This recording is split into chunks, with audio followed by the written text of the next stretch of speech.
Hi everyone, it's me, Princess, just back again to have another conversation with you. It's been a while, I know, but yeah, a lot has happened, a lot has been happening. It's just been crazy, crazy. But I'm sure a lot of you will agree with me that 2020 has just been one of those years that's just absolutely crazy and different, and a whole lot of other things I'm sure we can all describe.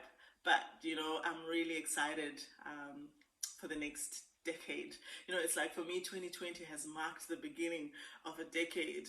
And it's I know that a lot has happened, but I feel excited actually for the next 10 years, the 2020s, I've been calling them, because I believe that we've entered a new era, we've entered a new age almost of unprecedented things, and we've had to move away from what we've known, what we've always done, and how we've always done it. And so we're having to almost reinvent everything, and reevaluate and rethink how we do life, how we do work, how we do relationships. And whoa, it's just absolutely phenomenal. But I'm excited. I'm really excited. I'm actually ready to turn my back on 2020 and to just embrace the next decade and see what's going to unfold and what our lives, my life, is going to be like. So really, really excited. Anyway, so yeah, thank you so much for joining me today and just coming back to my channel and chilling with me. And remember, just share with your friends, your family, people out there. You see, I've learned that there's no point in me learning and growing and getting better and actually not including my friends or the people that I care about. So every time I find something that I think is really powerful, really useful, I always try and share with other people, because you know what, you never know out there somebody who is needing that word at that very moment. So yeah, I don't care about the likes, but please do share. Let this be an encouragement to someone else. And it might not even be for them, but they might be able to even pass it on. And that's how we get better as people, better as humanity. Yeah, so yeah, let's get into it. So today I'm going to be talking about a subject that I've entitled Knowing Your Real Enemy. And a while ago someone said to me, oh, if ever you get a chance, can you just talk to us about how do I know who the real enemy is, and sometimes it's just really hard to identify, what am I fighting, what's going on. And so I kind of thought that, but then I thought, now is actually a good time, especially after the last episode of my podcast, where I talked about picking your battles wisely. So if you haven't been to my podcast, please, it's called TTWF, Tracking Through Waves and Flames. That's the name of my podcast. If you search, you'll find it on most of the podcast platforms. Just go there and listen. The last episode I did was Picking Your Battles. It actually links in nicely to what I'm going to be talking about today, talking about knowing your real enemy. So go back and listen to it and come back to this one, or the other way around. Both subjects are pretty linked and pretty interesting. Anyway, onto it. So really the objective of this episode today is to just highlight the need to identify and to understand what the root enemy in our relationships is, right? So one will be asking, or you're already thinking, well, who is the real enemy really? What is she talking about? Well, let's keep talking, and hopefully it'll make sense and it'll become clearer. So who is the enemy? Is it the nasty co-worker that gossips behind your back at work? Is it the parent who let you down when you were little? Is it the friend who betrayed your trust? Is it the boyfriend, the girlfriend, or the spouse who broke your heart? Who is the real enemy? You see, those people maybe did horrible things to you, things that should not have been done. But what if I told you that despite their bad behavior, those people are not your real enemy? Because truly they aren't.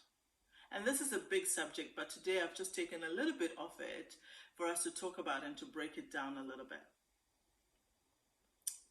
Your real enemy is not the person who hurt you. And it's not society. Although I know a lot of us spend a huge part of our lives mad at the whole world. And your real enemy is not even you. So, you hear people saying, oh, what's wrong with me? I'm broken, I'm this and that and that and the other. But you're not the enemy of you. And that's very important for you to understand and very important for you to embrace. You see, in my life and in my journey, I've discovered and learned that people hurt each other for many reasons. Sometimes it's accidental, and sometimes it's intentional, due to revenge or brokenness or fear. Sometimes a person makes really awful choices in life, and sometimes that person is you. But beating people up or calling them or yourself a loser won't help. And neither will excusing behavior and pretending that you or they were helpless and had no choice. No. They might not be the enemy, but excusing their behavior is not going to help either. Yes, circumstances and situations often corner people into going against their better judgment. We don't dispute that. And sometimes poor health and random triggers bring out the ugly side of humanity. And also sometimes people who themselves have been broken, have been hurt, take a perverse satisfaction in hurting each other and hurting other people. And again, yes, remember, they are still responsible for what they choose to do. You don't have to excuse it, you don't have to own it, and you don't have to put up with it. You see, our greatest weapon is the truth. We have to search for and hold on to the truth in every situation. We have to see ourselves and each other truly. When you are hurt or you feel threatened or under attack, information can often become blurred, right? And your judgment becomes clouded pretty quickly.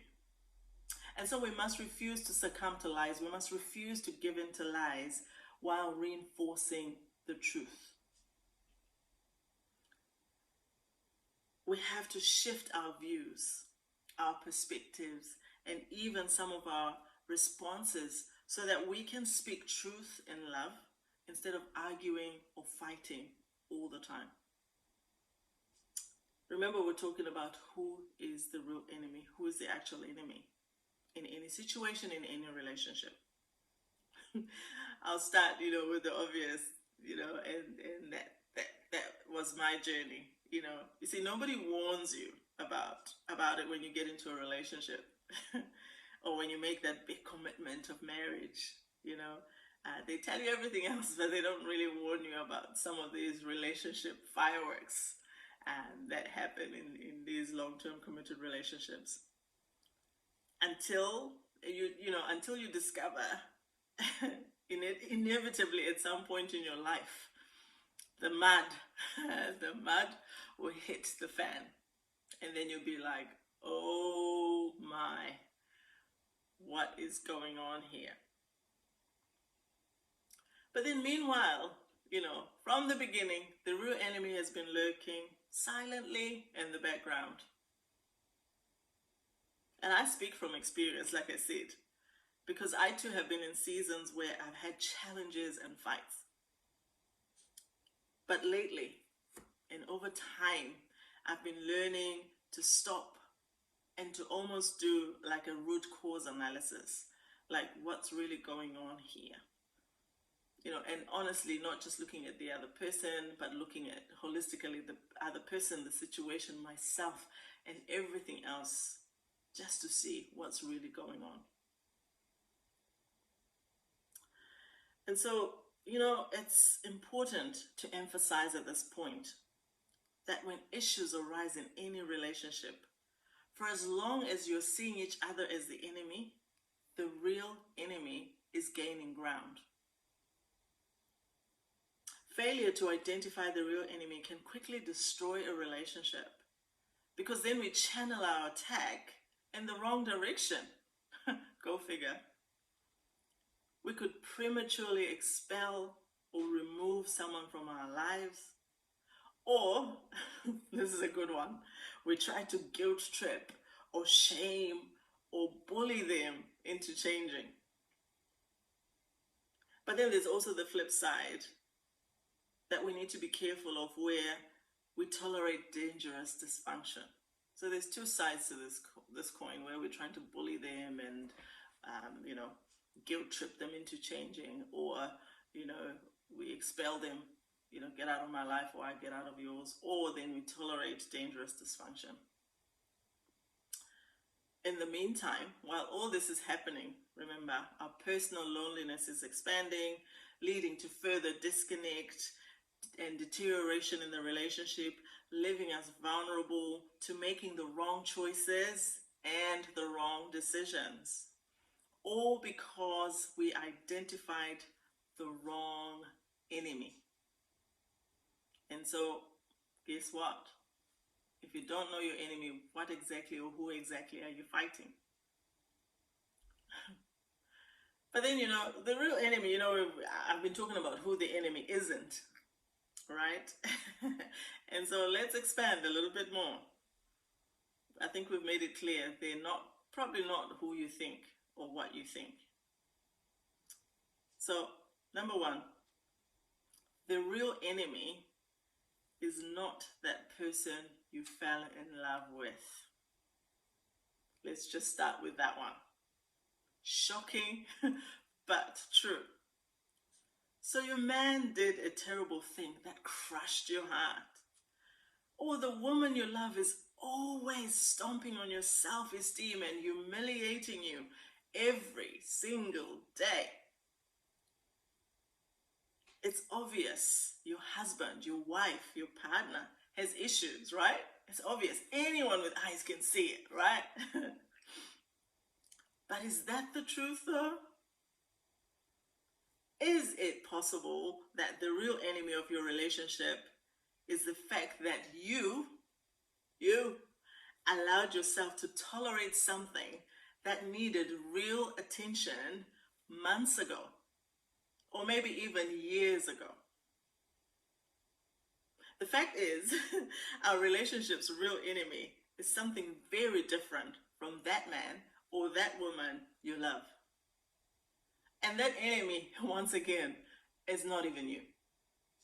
So it's possible that it's not them, and it's possible that it's not even you. That's what I'm trying to say. And then there's the next surprise. Number two, it is not the other man or the other woman. What? Yep. Please don't get me wrong. The presence of a third person in a committed relationship is a real problem, and that can't be ignored. Your heart is crushed, and your relationship needs immediate emergency TLC. What I'm saying is that the real enemy of your relationship opened the door for that intruder to slide in a long time ago. It didn't just start by suddenly there being a third person in your relationship. I'm suggesting that a more dangerous hidden problem preceded the current manifesting problem. Maybe, just maybe, the real enemy was clothed in distractions, work, kids, yes, the children, busyness, avoidance of issues, not being honest, not addressing issues, sweeping things under the carpet, denial, or disconnection between both sides of the relationship, not taking time to intentionally connect and talk and spend time together. Think about it. We're getting warmer. Yeah? Number three, your real enemy It's not his personality or her bad, unhealthy habits. Yeah? It would make sense to conclude that if your loved one is not the problem, then surely it must be their bad habits or their dysfunctional personality.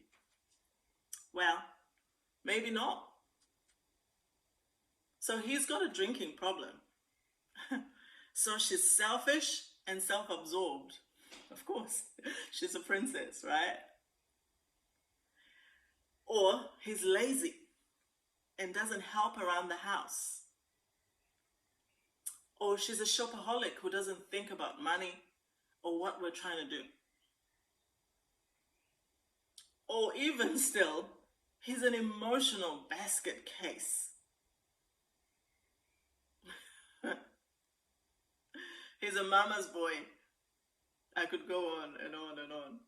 Well, all these issues that contribute to the relationship problems and potential breakdown, I still maintain that the real enemy of your relationship is not a habit.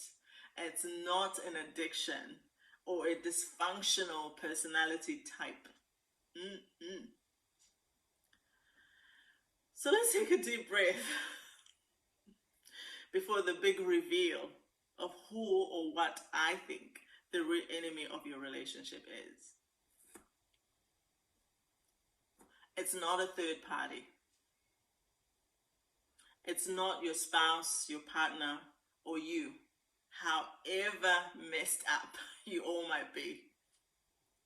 It's not his or her habit, however unpleasant and annoying it is. It's not even his or her personality type, no matter how disturbed they might be. No siree. Because I think, and I've discovered in my own journey and in my own life, that the real enemy of your relationship is actually a process.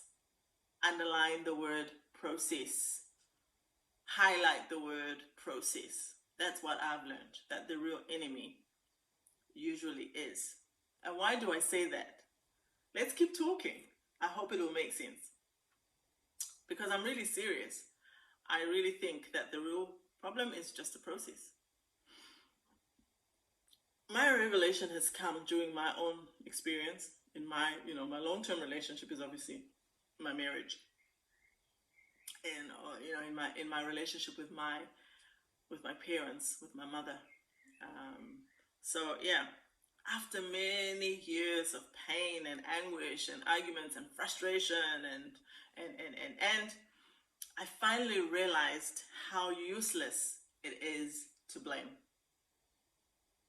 As long as I had my finger pointed at him or at my mother or a habit or a personality trait, nothing positive lasted long between us. And so I've learned that our real relationship enemy is actually a process that involves both people in the relationship. And this applies to any relationship. That's why I said, in my marriage and in my relationship with my mother. It could be a relationship with your children. It could be a relationship, I don't know, any relationship, really.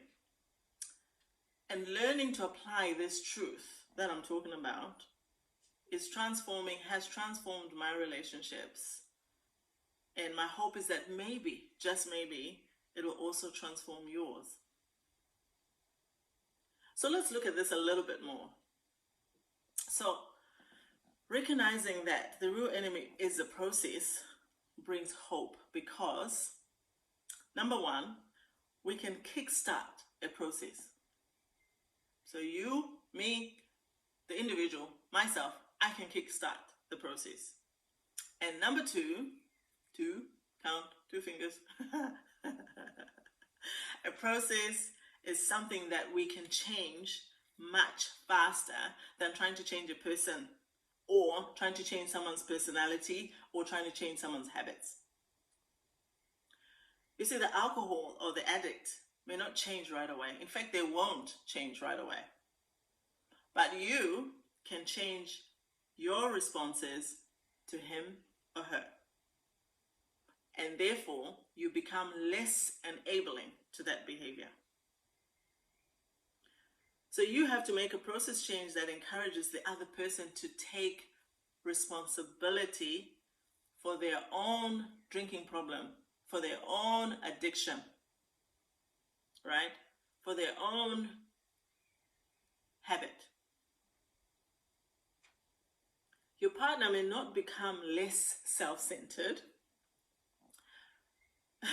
Like I said, she's a princess, so she might not be, it's just who she is, right?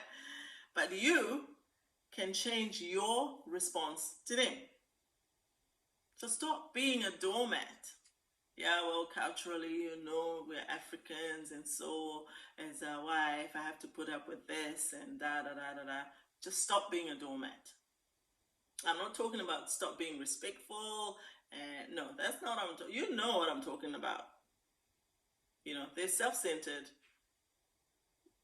You cannot change that right now. If you could, you would have, right? But you can change your response to them by stopping being a doormat. This process change will confront their lack of empathy towards you, or their excessive pompousness, or their excessive sense of entitlement. But that's only, they have to do that, but you, first of all, have to change. You have to kickstart the process by just saying, no, I'm not going to do that anymore.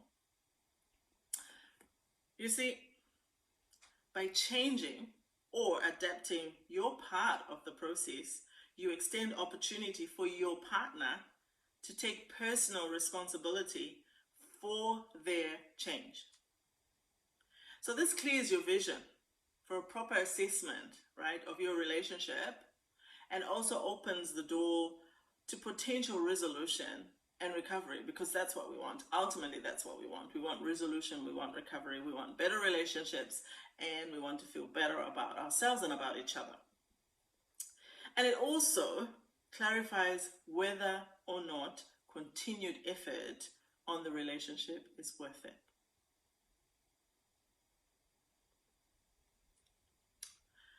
But it's impossible to make this assessment until you first identify the real enemy, until you realize that you have to kickstart the process.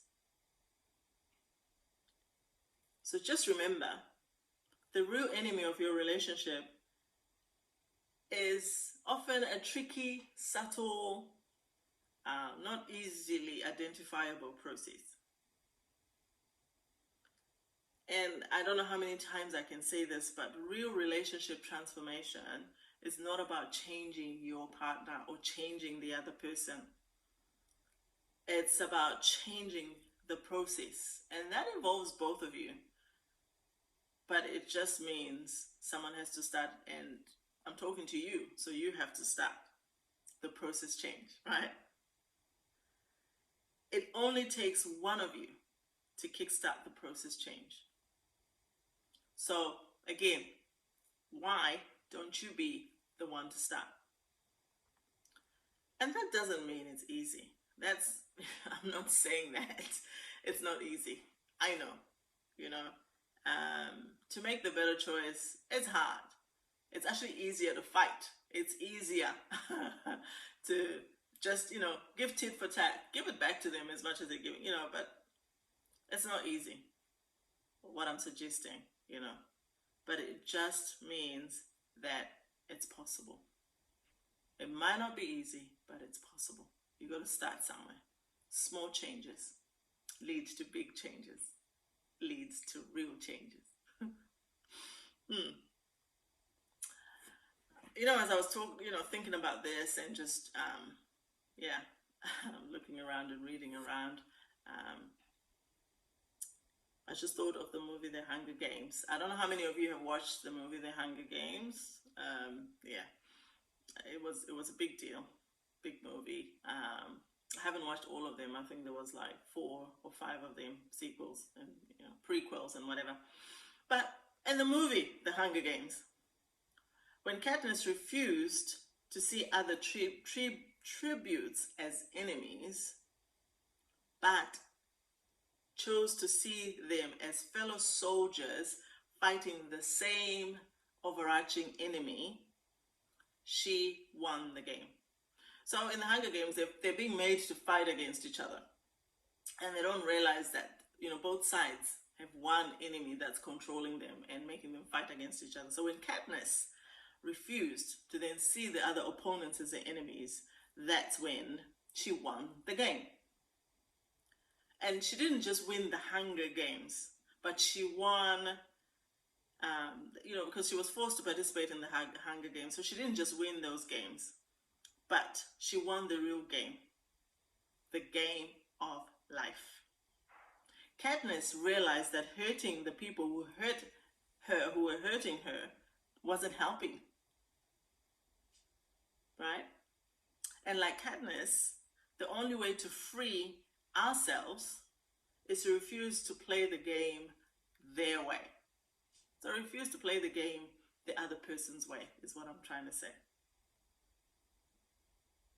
When we also choose to see each other not as enemies, but as fellow soldiers in the war against evil, we will win.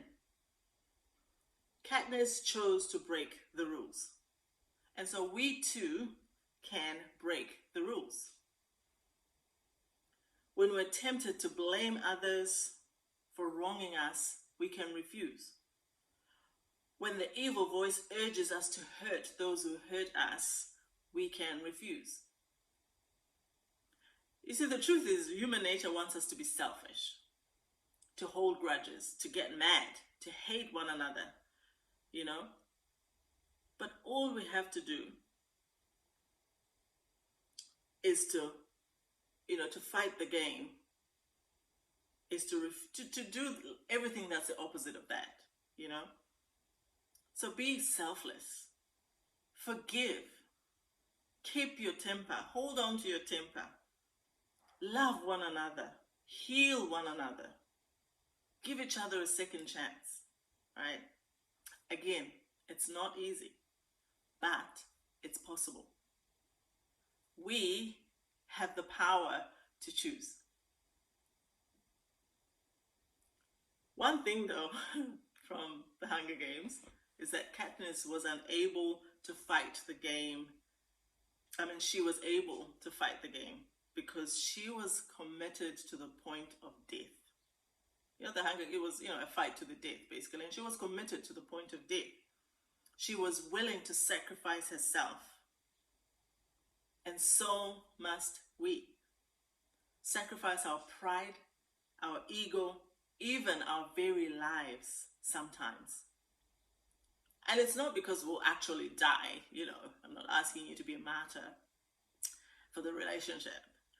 But the willingness to love and lay down our lives for others contains a power that is greater than any evil in this world. And so I'm going to stop here, and I hope that this simple truth, this simple basic truth that has helped me in my journey is going to help somebody out there, is going to help you.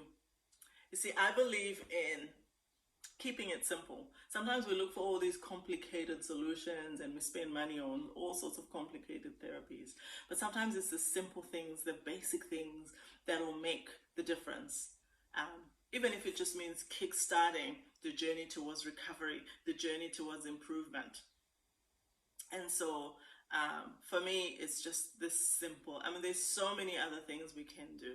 But this is something that it's a basic thing that we can do, that I've talked about, basic truths to be aware of, so that when you find yourself spiraling, hopefully you'll be reminded of some of these truths that I've spoken about today. So yeah, I'm going to leave it here, and I honestly hope that you've caught something. If there's anything for you to take away from today, it's just the fact that the other person in your life, your spouse, your partner, your child, your parent, even you, is often not the real enemy. You just need to take a moment, take a breath, and evaluate and think and do some detective work, and you will find that, there's another enemy. And number two to take away is, your real enemy is a process that doesn't exist, that you have to kickstart. The real enemy is a broken process, and so you need to kickstart that process. You need to be the one, to stop enabling bad behavior, to make the choice to start making changes in you that will help the other person take responsibility for their own behavior. So yeah, thank you so much for taking the time to come and listen to me and just spend this time with me. Leave me a comment or two, but once again, just share this with other people in your life. And if you want me to expand a little bit more on this, I'm more than happy to. But like I say, I share from my journey, and I've seen some of these things, as simplistic as they might be, they've worked in my life, they've worked in my journey, and so I'm just giving them over to you as well. So I hope and wish you the best of the rest of 2020, and I hope the rest of 2020 will be amazing and much better than the last 10 months that we've had. So until the next time, you take care. And like I always say, if it hasn't been done, it's been waiting for you. So go ahead, put yourself out there, take the first step, and the rest will fall into place.